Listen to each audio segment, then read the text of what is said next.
Kwa hiyo kuna baadhi ya maneno hawayajui na wala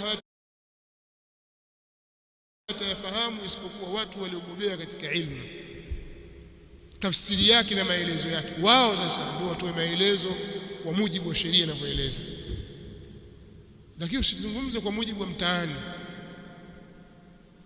kwamba jambo fulani ni shirki. Sasa sisi washirikina sawa, atakayefanya jambo fulani atakuwa ameshirikisha. Iko hivyo kwa sababu maelezo ni ya Mtume sallallahu alaihi wasallam, ndiye anazungumza. Kwa mfano Mtume sallallahu alaihi wasallam anasema, man ata arrafan au kahina fasaddaqahu bima yaqul faqad kafara bima unzila ala Muhammad sallallahu alaihi wasallam, yoyote atakayemwendea kuhani au mpiga ramli akayasadikisha aliyoyasema, amekufuru aliyoteremshwa juu ya Muhammad. Mimi jana nilikwenda kupiga ramli, kwa mimi kafiri Tulia, usomewe sheria.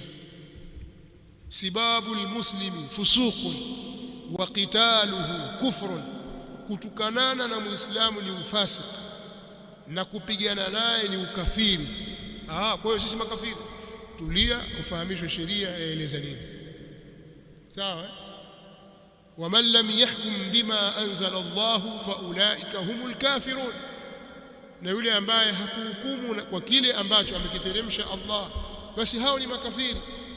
Na maana yake nini? Subiri ueleweshwe sheria. Hii ni Qur'ani inasema maneno haya, na yale ni maneno ya Mtume sallallahu alaihi wasallam, na ndio hivyo. Lakini sasa tafsiri yake iko vipi? Wanachuoni wanasemaje? Hapa nataka kuzungumza kwamba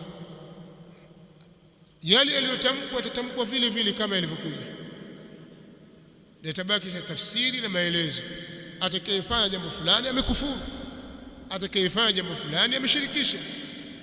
Tayib, hiyo ndio sheria iko hivi. Sasa je, huyu tunamtaka mwanasheria wa Kiislamu alete ufafanuzi. Sasa sio watu wa mtaani wakae waanze kuleta ufafanuzi kwenye sheria ya Allah. Ni ukosefu wa adabu. Sawa? Si kwamba watu tumezaliwa pwani tu basi ndio tutakuwa wajua sheria. Hauna utakachokijua kama kusoma, lazima usome. Innamal ilmu bitta'allum. Kwa hiyo kuna mahdhuri mawili, mambo mawili yenye kutahadhariwa ambayo ni makubwa. Ahaduhuma, moja lao katika hawa, la kwanza lao iftira'ul kadhibi ala Allah ta'ala fil hukmi, ni kumzulia uongo, ni kuzua uongo juu ya Allah aliyekuwa ametukuka katika hukumu. Unapoielekeza hukumu ya ukafiri au ya ufasiki kwa mtu Muislamu aliyedhahiri kwa uadilifu, pana mahdhuri mawili, mambo mawili yenye kutahadhariwa. Jambo la kwanza, utakuwa unamzulia uongo Allah subhanahu wa ta'ala. Iftira'ul kadhibi ala Allah ta'ala fil hukmi, kumzulia uongo, kuzua uongo juu ya Allah katika hukumu. Wa ala almahkumi alayhi, na kwa yule mwenye kuhukumiliwa pia, yule Muislamu mwenzako unayemhukumu hivyo, ukamwainisha kwamba huyu fulani bin fulani huyu ni kafiri, utakuwa pia umemzulia uongo. Fil wasfi alladhi, katika kumpa wasifu ambao, au katika wasifu ambao nabazahu bihi, amembeza kwa wasifu huo.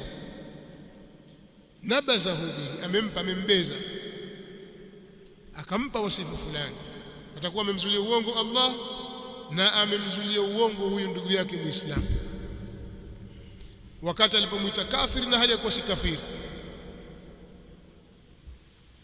Athani, na ukimwona mtu asema hawa mawahabi hawa kazi yao kukufurisha Uislamu, watu wote sema kafiri, ujue huyu ni jahil, na ujahili wake una viraka, yani vipandana hivi, jahlu muraqqa.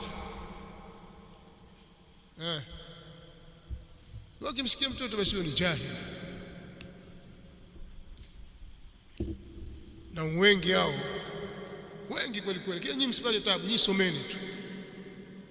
Yani nyinyi mkisoma mtapambanukiwa na watu wengi kweli kweli, majuhala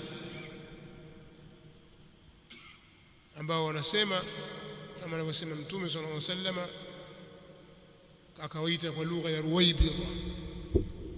Akaulizwa waman Ruwaybidha ya Rasulullah, qala mru'un tafih yatakallamu fi amri al-amma, mtu tafi, mtu duni, mpumbavu, alafu atakuwasemea watu wote, yani aseme kwa niaba ya watu wote. Wewe nani?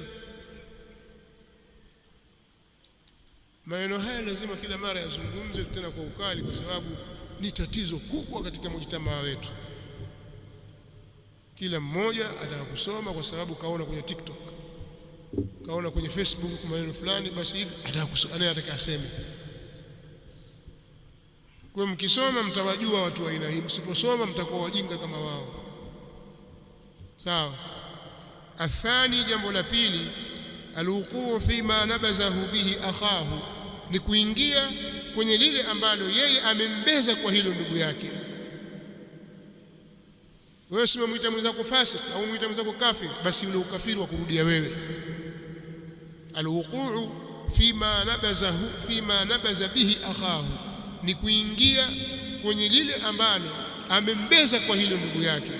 In kana saliman minhu, akiwa huyo ndugu yake ni mwenye kusalimika na hilo, hana hiyo sifa aliyompa ndugu yake, ndugu yake hana.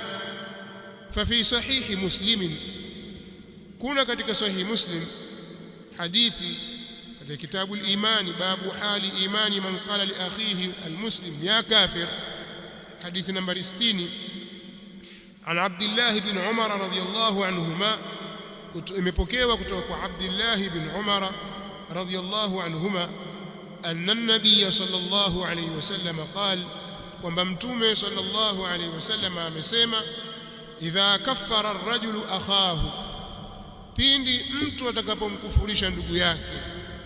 Idha kaffara ar-rajulu akhahu, pindi mtu atakapomkufurisha ndugu yake. Faqad baa biha ahaduhuma, basi amerudi na hilo, pamoja na hilo mmoja wao. Mmoja wao atakuwa karudi nalo, kalibeba hilo. Kama sio yeye kafiri, kama sio ndugu yake kafiri, kafiri yeye. Wa fi riwaya, na katika mapokezi mengine, in kana kama qal, ikiwa ni kama alivyosema, basi sawa, jawabu imeondolewa. In kana kama qala fadhaka, sawa. Ikiwa ni kama alivyosema, basi ndio hivyo, ni sawa. Wa illa, na kama si kama alivyosema, raja'at alayhi, itarudi juu yake. Wa fihi an Abi Dharr radhiyallahu anhu, na kuna ndani ya hii sahihi Muslim hadithi kutoka kwa Abu Dharr radhiyallahu anhu, ani nabii sallallahu alayhi wasallama, kutoka kwa mtume sallallahu alayhi wasallama, wa man daa rajulan bil kufr, na yoyote atakayemuita mtu yoyote kwa jina la ukafiri. Wa man daa rajulan bil kufri, na yoyote atakayemuita mtu yoyote kwa jina la ukafiri. Au qala, au akasema, adu wallah, adui wa Allah, amwita ndugu yake kwa jina hilo, adui wa Allah wewe. Walaysa kadhalika, na hali yako si hivyo, illa hara alayhi, isipokuwa hukumu hiyo itarudi juu yake. Kwa hiyo kwa maneno haya aliyotaja Sheikh Muhammad bin Salih al-Uthaymeen rahimahullahu ta'ala kwenye kitabu hiki, tunapata faida ya kwamba hukumu ya kukufurisha na kutia kwenye ufasik, hivyo hivyo kutia kwenye bid'a, hukumu hiyo haiko kwa watu, yani si miliki ya watu fulani, bali miliki yake iko kwa Allah subhanahu wa ta'ala na mtume wake, kwa maana kwamba hizi ni katika al-ahkamu za al-wa'id, lazima zipokelewe kutoka kwenye kitabu na sunna. Hilo jambo la kwanza.